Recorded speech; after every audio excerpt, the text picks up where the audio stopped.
सुंदरी ते मोर पहला प्यार रे, देख रहे सपना हो गे दीदार रे। रूपवती रूप तोर जोरदार है, कातिलाना अदा तोर नैना कटार है।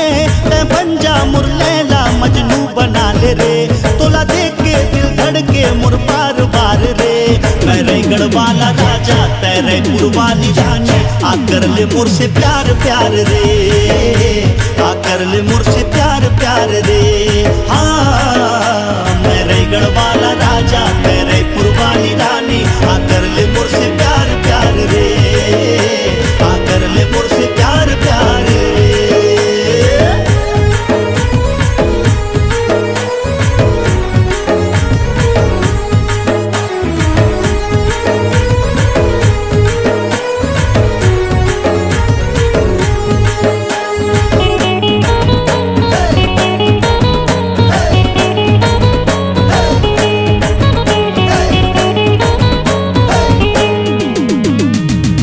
के काजल सरसीवा के साड़ी, बिलासपुर ले मंगा हूँ तुर कान के बाली। चांपा के चश्मा जांजगीर के जींस, ले लूंगा ले मंगा हूँ तुर बिंदिया में लाली।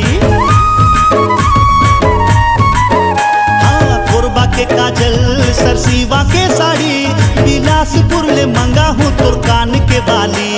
चांपा के चश्मा जांजगीर के जींस, ले लूंगा ले मंगा हूँ तुर बिंदिया में लाली।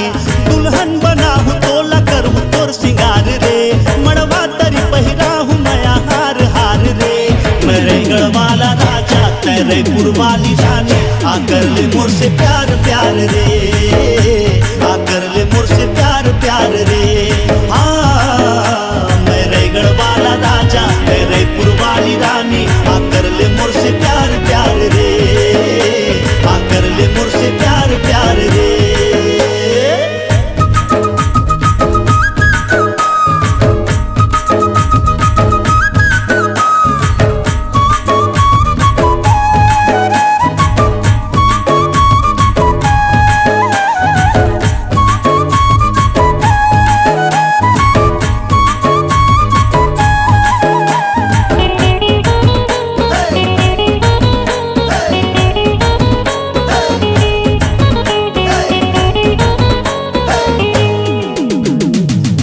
नारायण के सैर करा हूँ, भिलाई ले जाके भेलपुरी खवा हूँ। पामगढ़ के पान तोरबा मंगा हूँ, चंद्रपुर ले जाके तोला चाट खवा हूँ। ए शिवरी नारायण के सैर करा हूँ, भिलाई ले जाके भेलपुरी खवा हूँ। पामगढ़ के पान तोरबा मंगा हूँ, चंद्रपुर ले जाके तोला चाट खवा हूँ। हनीमून हावड़ा में हो ही जोरदार रे, तोला पाए पर भटको मैं द्वार द्वार रे। मैं रायगढ़ वाला राजा तेरे पुरवाली रानी, आकर ले मुर से प्यार प्यार रे, आकर ले मुर से प्यार प्यार रे।